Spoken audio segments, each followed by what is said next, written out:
It's Wednesday. You know what that means.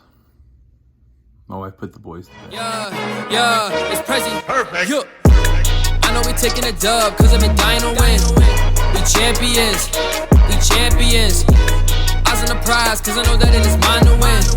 We champions. All right, well, it's time for a little Wrestling Wednesday this week. And, I think it's time for Matt to carry the heavy load this week.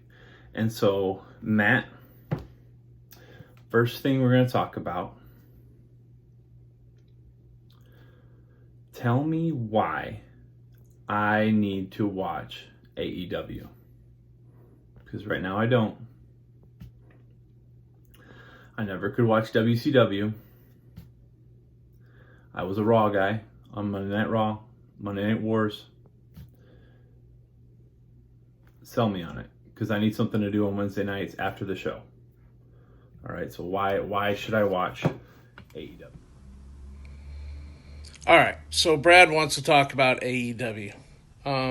First off, let me tell you this. I watch NXT before I watch AEW. I tape both. I start NXT. When NXT is over, I go back and watch AEW. So, why watch it? It's fun. It really is. And it's getting to the point now where it's just another offshoot of WWE. And I know there's a lot of people that are going to be ticked off about that and would say stuff to me. If these were my friends I talked to on the internet about wrestling, they would come after me. But it is really WWE light. You got a lot of guys over there. You got Brody Lee. Just wrestled Jon Moxley at the pay-per-view. It was a good match. They did a empty arena match. They have some really good young talent, Brad. Sammy Guevara and is one of the best ones. My wife likes to watch him work. He's like 26 years old, and he goes. And they have Chris Jericho, who might be the most entertaining guy in professional wrestling right now. And Cody Rhodes, who, when Cody left the WWE, I didn't think much of him, to be honest with you. And now when you watch a match, he is solid. And it's always a good match, even when they have guys that I don't like. But it's a good watch. JR's still good. Tony Schiavone's hilarious. Excalibur can really call the match. So if it's going to be a fast match, Excalibur calls it. If it's going to be an old school wrestling match, they go to JR. And Tony is kind of the host and the third guy in the booth. Just got Taz. He's going to be managing Brian Cage. Not the biggest Brian Cage fan, but he's a good worker. Yeah, and their tag division is awesome. Right now, their tag champs are Kenny Omega and Hangman Adam Page. And I think Page might be the best professional wrestler going right now. Sometimes his gimmick can get a little old, but he is the best in-ring guy because you are captivated by him. Him and Omega together are really good. They have some other good tag teams that I really like. Tag team wrestling is really... I think AEW is ahead. AEW is ahead of WWE in tag team wrestling, to be honest with you. But it's fun. It's a good watch. My wife watches it sometimes, which should tell you that it's pretty good. But I recommend it. I do watch it second because NXT, I love NXT. It's got Balor in it. I love Adam Cole. Heard some rumors about Adam Cole this week, maybe jumping ship to the other show. Sounds like Matt Riddle might be leaving NXT, so you're going to get a lot of young guys. But it's a lot of young guys, and they wrestle indie style on both shows. So there's a lot of action, a lot of jumping, a lot of crazy stuff. And it's fun to watch. It really is. Okay, I'll try. Tonight I'll try. I'll try and watch AEW. Okay? Maybe NXT. We'll see. I'm sorry I'm such a Raw and SmackDown guy. Anyway, the last ride. This week we saw The Undertaker take steps forward in his matches, get closer and closer to his match that ends it all. And then things go downhill.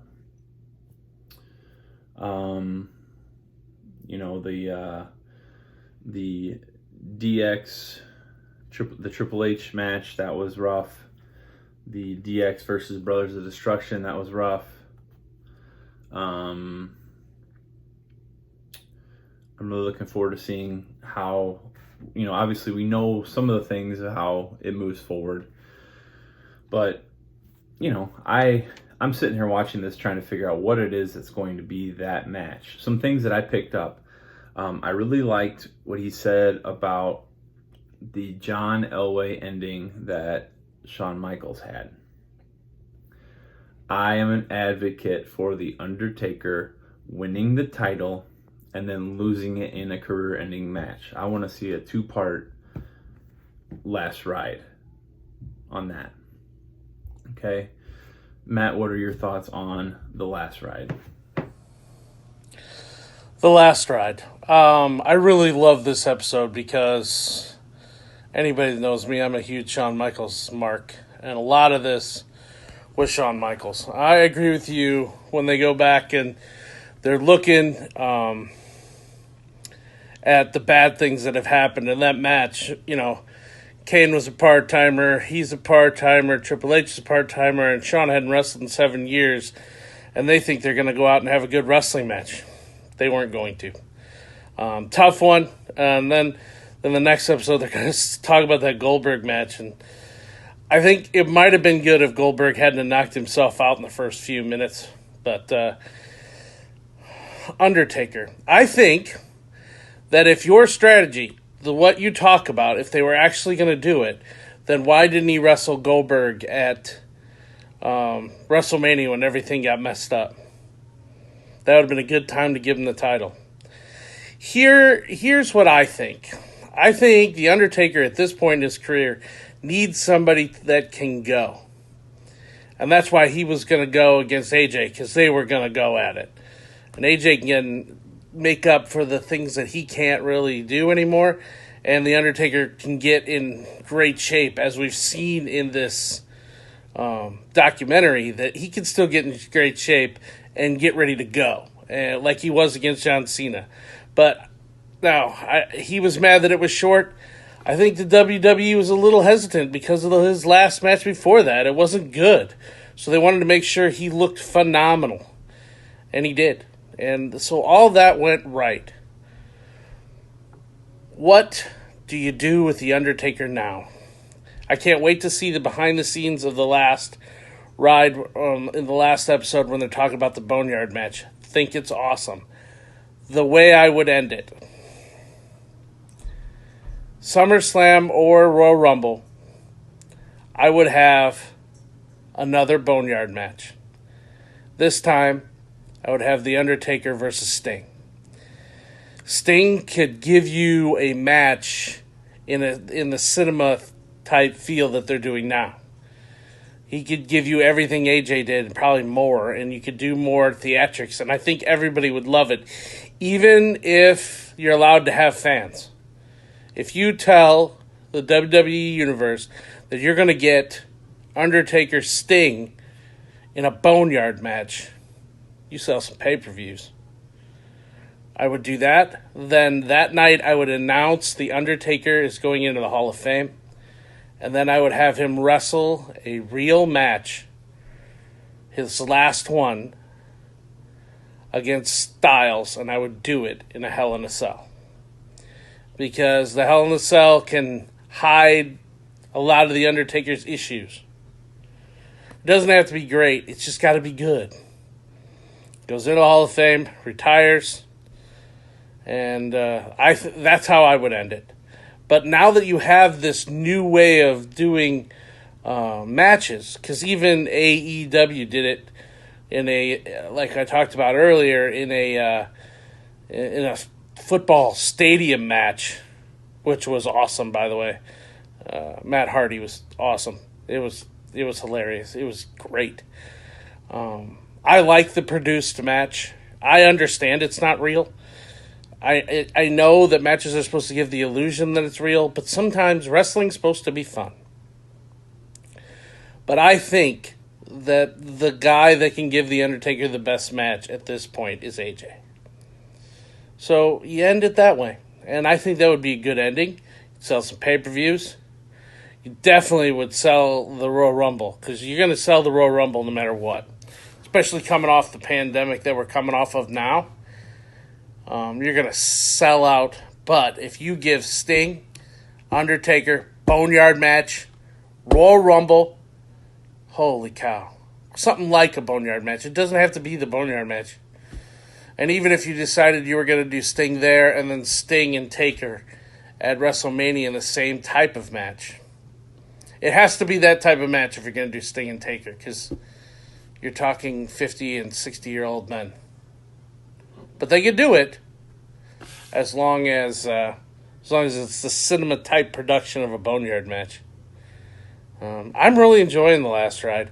I was hoping for a little bit more, like behind the scene matches, like maybe them talking about the match and listen to how the Undertaker puts a match together. I think that's the evolution of what happens, because he is so good in the ring and he's such a great character that it would be really cool to see how he puts the match together. But I've really enjoyed this. It's coming off that Last Dance that ESPN did. I even watched a little bit of the Lance Armstrong thing, even though I couldn't handle that. But I'm liking all these documentaries we're getting. It's great behind-the-scenes stuff. But that's how I would finish it. And I could see them giving him the title. Vince loves him, but I wouldn't, because I don't know who you take it off of. Okay, so just like we have been, we're going to end our show with a top 5 list. And this time, okay, we are talking about who we think the 5 greatest tag teams of all time are. And when we're talking about the greatest tag teams of all time, okay, we're not talking about those once in a little while combinations that last for a couple months or a storyline. We're not talking about our favorite. Okay, we're talking about who we think the best tag teams are. And that not only means as entertainment goes, that means as workers. Who are guys that, you knew they were going to be on the show. You knew they were going to be able to do their thing. And people were going to care about what was going on. So, I'm starting off with, okay, and this is WWE, WWF for me. I'm not moving into, the Four Horsemen, anything like that. I'm sticking with what we got here in WWE, WWF. So, my number 5, I have a combination of New Day and Demolition. Okay, probably Demolition could be higher on the list for me. New Day could be higher on the list for me. Those are the two groups that, had the who is the other person going to be type thing going on. When you had Axe and Smash and Crush, and you have New Day. And I love New Day. I love their gimmick.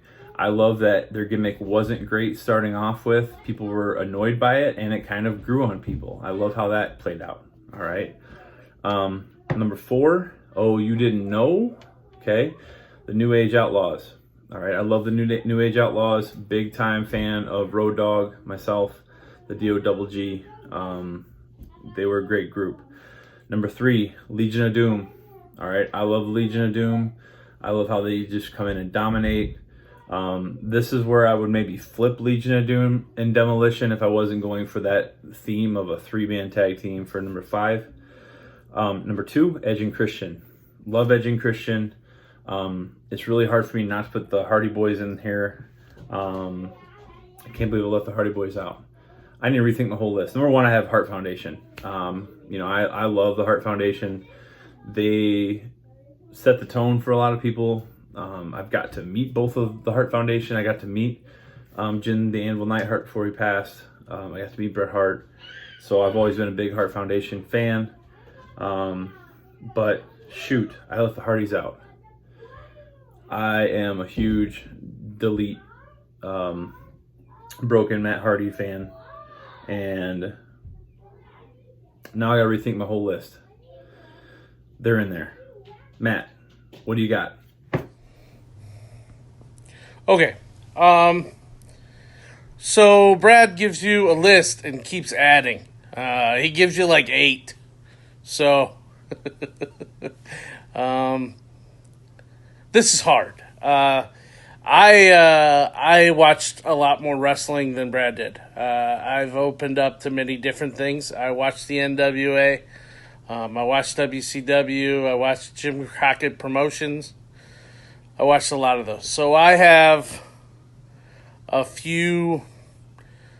lot that aren't in the WWE. It's weird because Brad sent me his top before we started. He normally doesn't do that. And we have some similarities, and so let's just get right into it. I did a top 10 because I don't know how you do a top 5 in tag team. So we'll just do the 10 through 6 like really fast to get out of the way. Number 10, Harlem Heat. I think that everybody knows who Booker T is, and his brother Stevie Ray. Harlem Heat was awesome. Number 9, I have the Usos. You don't last as long as they have with some of the problems that they've had without being really, really good. So I have them on there. And I know that the next 3 are not WWE. Well, one would be, they were all WWE guys, but they weren't there very long. So at number 8, I have the Horsemen Brainbusters. So the Brainbusters were Arn Anderson and Tully Blanchard. Probably the greatest tag team that is kind of understated because they're always booked as the Horsemen. That's the best tag team out of the Horsemen. It's Tully Blanchard, Arn Anderson. They were known as the Brainbusters in WWE. Number 7. I can't believe when I was doing this they were out, but Road Warriors for me are 7 because there was nothing like the Road Warriors, but as I've told many people, name me a great Road Warriors match. And they'll tell you like a cage match but it's not a match. It's a gimmick match. I love the Road Warriors, but they would be out. And number 6, Midnight Express, managed by James E. Cornette. Had some great battles with the Rock and Roll Express, Jim Crockett Promotions. So that's just out of my top 5, so I gave them all to you. When I started this, at number 1, I put the New Age Outlaws, and then I started adding. How many of you didn't, when you were, if you're my age, and you weren't watching Raw, you didn't go, oh, you didn't know? You better call somebody. Everybody did that. They were DX. They were the best, and they are number 5 on my list. Pushed down a little bit. Number 4, Rock and Roll Express, and I think that they are just ahead of the Midnight Express, but the Rock and Roll, they could go. If you watch old matches, the Rock and Roll Express and Midnight Express, they main evented. They weren't on first. They weren't in the middle. They weren't in the semi-main. If they were there, they were in the main event, so they have to be somewhere. Number 3, Matt and Jeff, the Hardy Boys. For a long time, just the best going. And they were good for a long time. And, as you write down the Hardy Boys and everybody else, you have to put the Dudley Boys somewhere, but for me, they'd be like 11. They'd be there with Harlem Heat. So, number 3, the New Day. They have been able to carry the WWE. When you needed like a main event type match, all of a sudden you put the New Day in a Hell in the Cell, it worked.